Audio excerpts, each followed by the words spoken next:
You are listening to Single Smart Female, Romantic Fairy Godmama Edition. Today's show is sponsored by thecouragekit.com. Are you tired of meeting craptastic men, going on craptastic dates, and feeling craptastically inept at dating and love? Let me rework your dating experiences, single lady. Fun, pleasure, and magic included. No experience required. I'll see you at thecouragekit.com.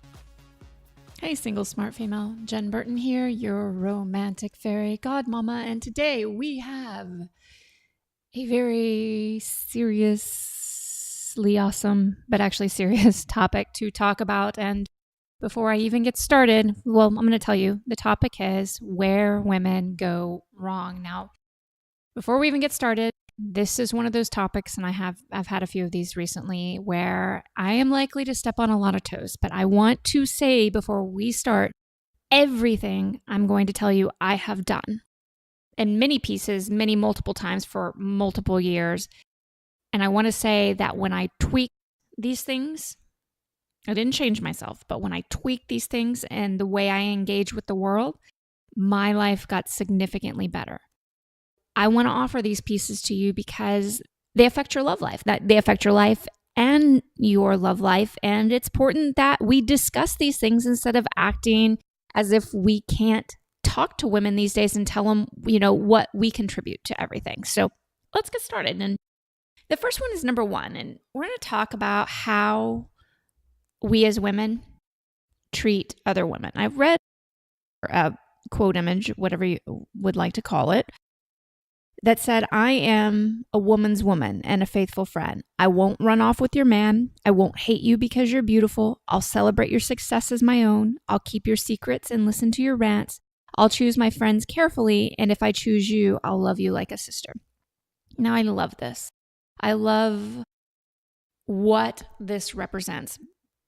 But I have to say, truthfully, this is not an accurate representation of what's going on between women. And this is something lately I've been experiencing. I don't even want to think about it because I know that I've done this in the past too, that I have done things to the contrary of this in my own personal life. What we really need to know as women is that when we support each other, when we celebrate each other, when we lift each other up, we're unstoppable. And I'm going to discuss more pieces of that as we go into this episode today. But let's break this down just a little bit here and understand what's going on. So I believe at one point in time, the patriarchy pitted women against each other, meaning men were viewed as a scarcity, men were the prize. So we as women developed deep resentment for each other because we had to seemingly fight against each other in order to obtain the so-called prize, being the possession of a man. And thought of this sickens me. If I really dig down into it, it makes me feel extremely ill. So I truly believe this is where a lot of this has started. And I do believe it's the result of men, that men had a huge influence over this.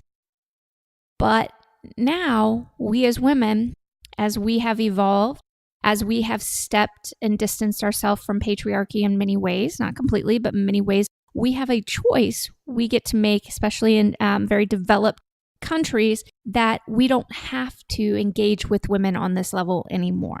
And when you walk in my world of being an adored woman, that whole male scarcity thing, I don't care what anybody says, the whole, there are no good guys my age, where did all the good guys go? That is a mental construct that we've put together to keep playing small and to keep us from the love that we really want. But it's not an actual truth. When you're an adored woman, when you walk in this world, there's a plethora of available, amazing men. So for us to continue a legacy of contempt and resentment towards each other, bitterness and all that, it's just not necessary. Now, I know a lot of us pretend that we're not this way, but the truth is that we still are. Also, the level of expectation that we have for other women is really, truly very disconcerting because of the fact that we're pissed off at men, but we don't have that same level of expectation for them. And we don't hold them to an unattainable standard like we do other women. So I want you to really consider how you treat other women, how you feel towards other women. Are we going to get jealous sometimes? Yes. But does that mean that we shouldn't celebrate other women? I know for a fact that I have to modify how I speak about myself, and I try to, instead of changing it, what I do around women is I soften a little bit. One of the things I do, I love to celebrate who I am, my accomplishment, things like that. And I love to share that with other women. And that's one of the things that I do very often in my programs or with my close friends is I want to celebrate our successes because, we know we're really good at when a woman's having a really rough time. We're in the trenches with her. We're very, very good at being there. But a lot of us really suck at being there for our friends who are having an amazing run, and even especially when we're not. So what I want you women, you ladies to do is really think about, are you letting your jealousy interfere with your celebration of other women? Because I want you to be celebrated when you're having a good run, because that's something we should enjoy. We should all be not only lifting each other up, being there in the trenches and picking each other up, but we need to focus on the good stuff as well, because there's a lot of great stuff happening. There's some shit happening. We all know that. I'm not denying that. But there's a lot of great stuff happening, and a lot more can happen when we focus more on all the good stuff. So by proxy, when you focus on the good stuff happening in other women's lives, you're inviting the good stuff into your life.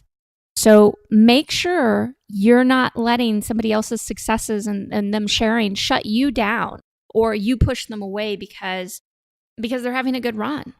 Celebrate them. Absolutely 100% celebrate them. Now, I'm going to give you a little instance of this recently with me, and we're talking mainly about expectation. A lot of you ladies come to Single and listen to Single Smart Female because you want me to help you with men, which is something that I love to do and I'm really good at doing. And lately, I've been talking a lot about a program that I've been promoting. I've got a bit of backlash about that. So I want you to think about this. You come here for my help, and I give you a certain level of help that I extend to you for free. It's yours. You take it, you use it. Now, you will hear, and you won't see anything because I'm talking to you on a microphone, but you will hear me give you actionable steps at times and some how-tos. I want you to know, no, I don't disclose all of my how-tos all the time. And I'll tell you why. If I put all of my how-tos out there free for everybody to consume, I will never make any money in this business. But even more important is all those pieces of information become diluted. They become mainstream. They are no longer special. And then C, this is also even more important. Your how-to is different than your friend's how-to. My how-to is different than how I'm going to do something is going to be different than a woman who comes to me with a certain situation. When you work with me, I consult based on who you are and what's going on in your life. There are no across-the-board actionable how-tos, meaning they will work in every situation, every time. So if it offends you tremendously that I don't disclose everything I know on this podcast, okay, I accept your position, 100% accept your position. Feel free to listen to other podcasts that you believe do a better job of that. Just be cautioned, and this is really important, okay? There's a lot of across-the-board advice out there. One of the things I want you ladies to understand is when you start taking across-the-board advice, you lean into something that's really important to me, which is focusing exclusively on men, who they are, what they want, what they need, all that stuff. And you're neglecting who you are, which is a big piece of being an adored woman. The experience I am stepping into and teaching you a part of on this podcast, and then I step fully into and teach you within the programs that I teach, is about who you are in reference to romance. It's about who you are and creating all you want. It's not about trying to catch a man. Catching a man, is, as much as I hate that phrase, is so easy. Look at the marriage industry. It's an extraordinarily big industry making tons of money all the time. And then look at the divorce rate. It's not hard to find somebody to marry. What is more challenging is you truly feeling alive in a relationship that you have 100% chosen to be in and letting that relationship unfold over a lifetime, creating things that you're going to go to your grave with and feel that you have truly experienced this lifetime. You got to do that with somebody else and not because you were trying to learn tips and tricks on how to get his attention. So remember that. You're always, as a woman, I acknowledge who you are. I acknowledge what you want. If you do not feel what I'm doing here right now is working for you, then feel free to change the channel to something that does, okay? If you want something really, really in-depth, more powerful, where I'm going to challenge you and your soul because I want you to live bigger, then stay here. Stay tuned. And if you want to take it even deeper, then come work with me. Okay. Number 2, I want you ladies, God, I used to do this a lot, to quit hating on all men for the behavior of a few. Here's the thing, ladies. All men make mistakes at some point, but the truly grotesque mistakes are really committed by a few. I fully admit I'm a champion for men. Now, I'm not a men's right activist, which oh my gosh, I thought I was going to puke when I started reading about men's rights activists. But I am a woman who believes that we don't give men, the good men, enough credit. That we do not acknowledge the men that treat us very well. And in our feminist society, we are very likely for the men that are standing up for us and yelling very loudly and cheering, and we'll even rip them apart. We are ruthless when it comes to men, and we categorize them all into one tiny space or box. And if you want to have an amazing love life, you cannot do that across the board with men. Why? Because you've just wired yourself to believe that love isn't possible because there's no man who truly gets you and wants to love, adore, and cherish you on your terms, which is completely false. But when you buy into the idea, you're going to prove that to yourself over and over again. And ladies, I'm going to throw a little love at you and let you understand this. So there are absolutely 100% sexist men. There are misogynistic men. There are purely fucking evil men out there. And on a smaller note, women like that do exist as well. It's not as widespread as it is with men. I completely concede to that. But here's the thing. It's not all men. And there are a lot of men who are our champions, who want the absolute best for us. And I'm going to tell you, and I don't want you to mess with the truly misogynistic and all the really fucked up ones. I don't want you to. But even those guys are wired to, they're misfiring, obviously, but they are wired to have reverence for us, to want to adore us, to want to protect us, to want to do a lot of things. And there are ways that you can harness that energy, not with the crappy ones, ladies, not with the crappy ones. Let me repeat that. But there are ways to harness that energy and not let it stifle you as a woman, but actually lift you up as a woman. That is a lot of what we are discussing here in different ways. We are a man's biggest weakness and a man's biggest influence. We are the most powerful force in the world, but we are so pissed off at men in general. And to be honest, we have some really legitimate reasons. But we are so pissed off at men that we're neglecting our own power and we're not fostering our power. And we do need a front line. I've talked about that before. We absolutely 100% need to be on the front line calling out bullshit. calling out sexism, calling out misogyny, calling out those things. And we need to speak out against them, and we need to do everything we can to stop them. But at the same time, when we're doing that, we cannot commit to being victims because it's not doing any of us a favor. So that doesn't mean you haven't been victimized. I would never deny you that. And I'm going to be very honest with you. This is something I'm very, very passionate about because my mother, when I was very young, she was abducted and raped by 2 men. And it really fucked with our family life because she never got the support that she needed to heal. And I saw it play out in my parents' relationship for over 30 years. I mean, there were other components, but this was a huge theme. And it didn't come out exactly in all the ways that we would normally think somebody who was victimized that came out. She used it as a weapon sometimes, which I don't blame her.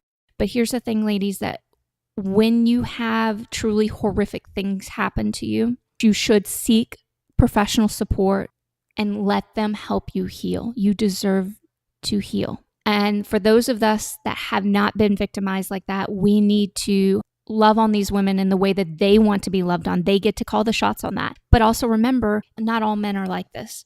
And so we need to make sure we're not lumping all men into the same category and start acknowledging men and start acknowledging the good ones. Remember, I teach you ladies all the time, pay attention to the men that treat you the way that you want to be treated. That's a very universal principle that I want you to get down into your soul. When you pay attention to the women, I'm sorry, not the women, but the men that treat you the way you want to be treated, you are saying to the universe, bring more of this to me. I'll have more of this, please. It's extremely important. And at the same time, we take care of our women who have been wounded in these ways and give them a platform so that they can heal and take really good care of them. But for those of us who have not been in that position, reminder that it is our job to not anchor ourselves to, because we're women, that makes us a victim. A victim is an event in our life. Being victimized is an event in our life. It doesn't have to be our identity. We can grow stronger from it, even if it's hard as fucking hell. And you take your time, ladies, for those of you that have been in position, and you do it on your terms. But for those of us that have not been there, okay, I want you to not step into a victim role. So I want to remind you, we, again, as women are very powerful. We've been sheltered from all of our power. We've been lied to.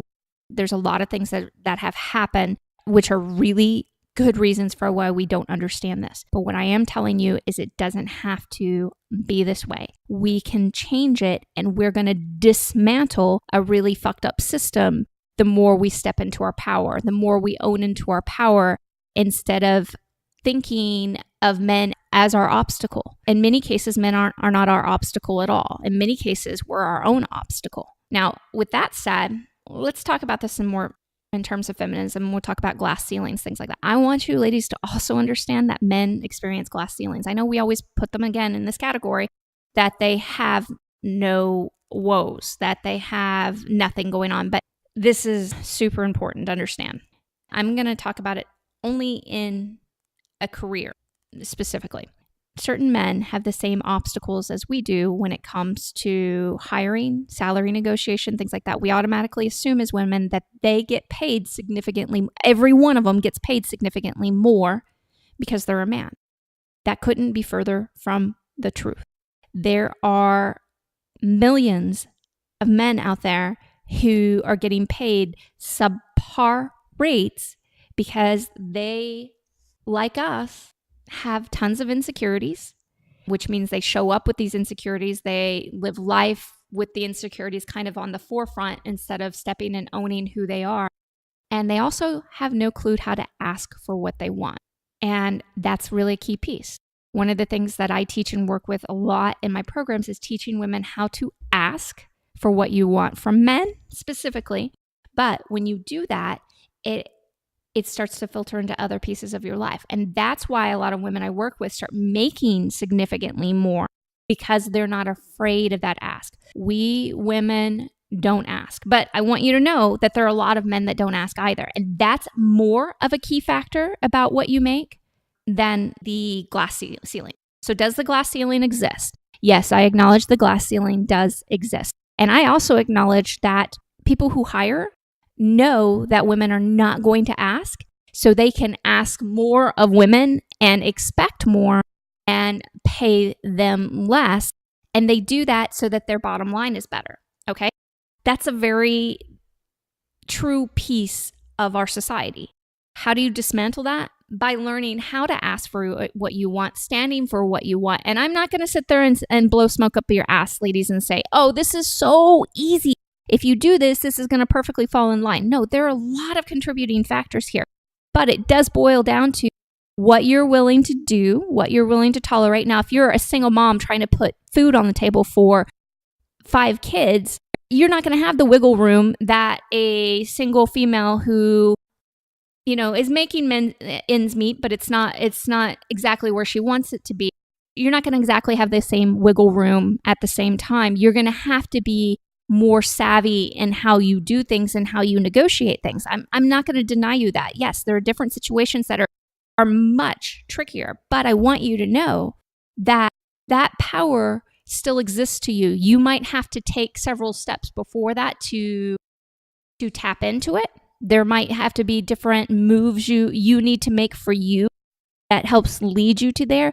But I will not ever tell you that power, the one that exists for all of us women, doesn't exist for you. That's bullshit. It's there. It might be a higher mountain. Absolutely. Absolutely. But it's still there. It still exists. Okay. Next. Oh, this one I see a lot. And I struggle with this in just communicating with women in general, because as much as I adore talking to women, I want to talk about the good stuff. I don't mind listening to the problems going on, but I'm a fixer, so it's really hard. When I hear women talk about stuff, I want to automatically go in and fix. That's my thing. That's who I am. That's why I do what I do. So I find this piece really, really challenging and exhausting all at the same time. But we as women collectively do this. When you're not aware of it, it's just kind of the norm. But once you become aware of it, it becomes very tedious, especially in my brain and the way my brain works. So it's about bonding over how horrible men are. Women talk about it all the time. My husband did this. He did this. He didn't do this right. That motherfucker did all of those things. And they're legitimate statements. They absolutely 100% are. All of these things happen. But what happens in a couple of things when we bond over stuff like that is that we make men a lot more fucking powerful than what we are intending to do. We're intending it as a venting process or as a way to connect with our girlfriends or with our relatives or our female acquaintances.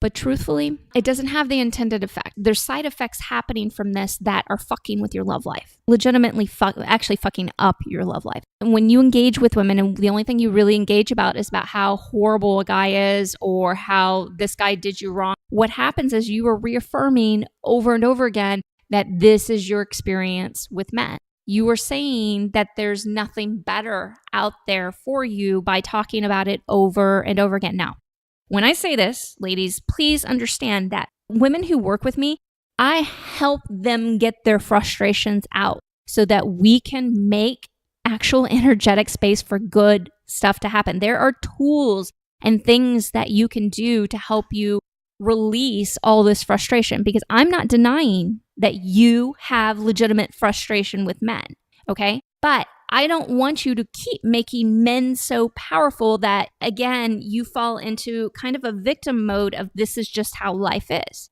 Because remember, you're the most influential piece of a man's life, even if you've never seen that before. I know that for a fact. I have seen so much evidence of that when you take a step into this world. When you start to look at men in a different way and you start to interact with them in a different way, it does not mean that you ever change for a man. Change who you are. You tweak your interactions. You fundamentally stay the same. The amazing, incredible, passionate, if you're feminist, if you are Buddhist, if you are, I know I'm going into is right now, but anything that you are, you don't have to change that. What I want you to step away from is the collective habit we women have of talking about how horrible guys are and all the crappy experiences that we have with men. And I challenge you instead, and this is your action step when you talk to women, to almost exclusively talk about all the amazing things that are happening in your life, okay?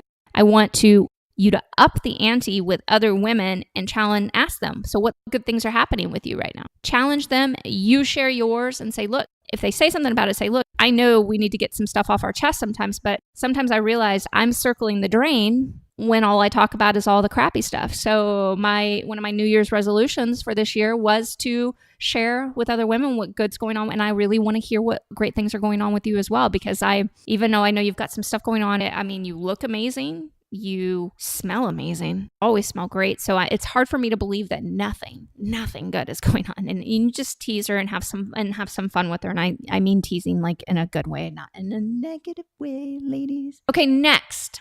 Criticizing yourself is not ever sexy.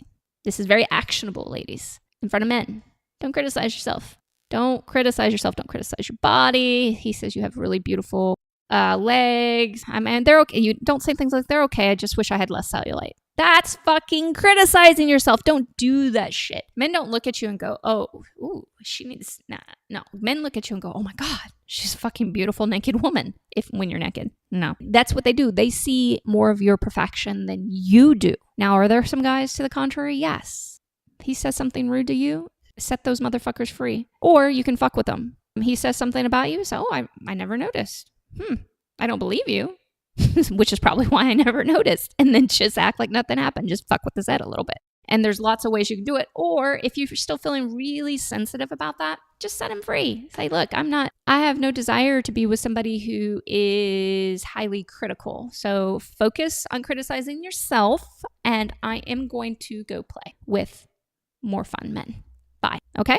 So stand up for yourself when you need to, or mess with his head and play with him. I have no problem with that, but no criticizing yourself. We as women do not have to apologize for our bodies, our intelligence, our career, where we're at. We don't have to apologize for any of that. We don't have to apologize for our quirkiness, which, by the way, men find very endearing. Your geekiness. Please quit apologizing for being you. You are fucking awesome. You're truly awesome. So again, the actionable piece of that is just stop criticizing yourself in any shape or form. Now, I do have a side note here because I know we have some comedians who do this and it's part of their act. I'm going to encourage you to, instead of using a critical piece of you in your comedy, find a way to, and I know this is challenging, but actually brag about yourself in a funny way, about how amazing you are and just how that's truly hard to handle. Something like that. But you get my drift, because what I don't want you to do is reinforce all the time that there's something wrong with you. I can't stand it when comedians talk about how big their vaginas are. Vaginas are fabulous, regardless of their size. So that's really playing to a male audience and apologizing again for being you, which I know a lot of, it's not even true. It's for the humor, but it's a suggestion. Do with it as you want, because remember, ultimately, you get to make the choice of what you do in your life. Okay, next, big one. All work and no play is not sexy. Ladies, busy is a choice. It's not a badge of honor. So as I became a mom, I did spend more time around other moms. And I noticed this with all women, but with moms especially. Busy is a badge of honor. What have you been up to? I've been so busy. Busy this, busy that. Okay. My theory on this is that we're doing this to prove our worth and our value. If we're the more busy we tell people we are, that means that our existence has meaning and that we're not just a pointless woman who isn't capable of anything. All right. We don't have to prove that shit anymore. We don't. I don't care if you meet somebody who makes you think that you have to prove it. The best thing you can do when something like that happens is tell them exactly how lazy you are and how much you love it and how amazing your life is for it. Okay? Because then you're not catering to somebody else's idea of what you should be, which is not what we're supposed to do. We cater to our own ideas of who we want to be, and we are evolving women, so that you're going to keep the fundamental parts, the pieces that are most important of you, and you can tweak and allow other pieces to evolve. But busy is not a badge of honor. I want you, this actionable piece, to really write down all the things that you've obligated yourself to do. And remember, especially, I'm not going to say on all accounts, but most accounts, everything we do is some choice that we've made along the way. So it's a choice. And I want you to be ruthless. The things that you absolutely hate and don't really have to do, get rid of. Okay? Get rid of. That goes for not only activities, that goes for clutter in your life, things in your life. If it's not bringing you joy, get rid of it. Declutter your schedule and declutter your home. Make space for the things that you love in life. Now, anything you choose to leave on that list. Now, I know that, yes, I do concede, ladies, there are going to be some pieces that you cannot get rid of. If you're caretaking for a seriously ill relative, things like that, I get that. But any piece that's either has to stay on your list or you choose to stay on your list, you're going to make it the most fun possible for you. All right? So it's going to be deliberate. You'll turn it into a fun ritual. You'll add music to it. Listen, if it's something cleaning that you have to do, you're going to listen to music. If you want to listen to this podcast while you're doing it, make it worth your while. All right. And if, again, it doesn't need to be there and no matter what you do, it doesn't feel worth your while, take it off. Get the fuck rid of it. We don't have to be that busy. There's something really special about creating blank space in our life, especially when it comes to love, because I want you to have time to date. Now, with this said, I know what happens because we're so busy, quote unquote, all the time. When we do find a guy we really like, and I've told you this, ladies, before, but I'm going to repeat this because it's really important. Then all of a sudden we give all of our time and our attention to him. So we're staying up really late. We're going out on these dates. We're spending the night. We're on the phone with him forever and chatting constantly. I want you to stop doing that, ladies. What I really want you to do is have such an amazing life and such an amazing schedule that you have to work him into your schedule, not drop everything for him and leave yourself feeling nuts and fucking crazy about it, which contributes to that hyper focus where we give our undivided attention to a guy who's not ready for us. Because remember, undivided attention on a man who has not fallen for you yet can be, in many cases, the kiss of death for a potential relationship. So make your life fabulous. Take small steps. Baby step your way into that. There's nothing wrong with that. You don't have to do it all at once. Baby step your way into that if you need to, or do a big clear out. You're more than welcome. Really consider the things that you choose to be in your life. That includes people, things, and activities. If it doesn't need to be there and it's not lifting you up in some way, get fucking rid of it. Deal? Okay, we're going to make space for love on that one. All right, here's the big one. They've all been pretty big. I keep saying that. So apparently I feel like these are all really, really big. Ladies, I hope you notice one thing about me is that I am quirky. I say things in weird ways sometimes. I repeat myself. I do all that. But I really own those pieces of myself. And I want you to do the same when we were talking about insecurities earlier. Those are things I used to be very insecure about. And now I'm just like, they're me. They're part of me. And I want you to do the same. So the last one, I want you to have some patience, but make sure you're not sitting on the sidelines when it comes to romance. So let me just be honest with you out there. When in my program, The Courage Kit, I tell women, I'm not here for you during the time that we're together. I don't give a shit if you get into a relationship, and let me explain to you why. Everyone's coming to me because they want a relationship. I get that. That's exactly what you're going to have.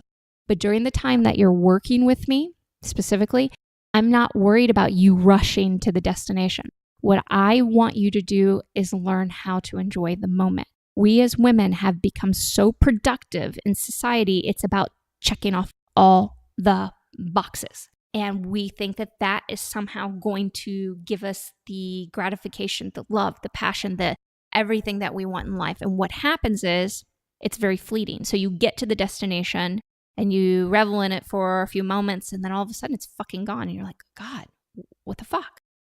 Because we're missing the biggest point. We're not enjoying the moment. We're not enjoying the pieces that come together to bring the destination.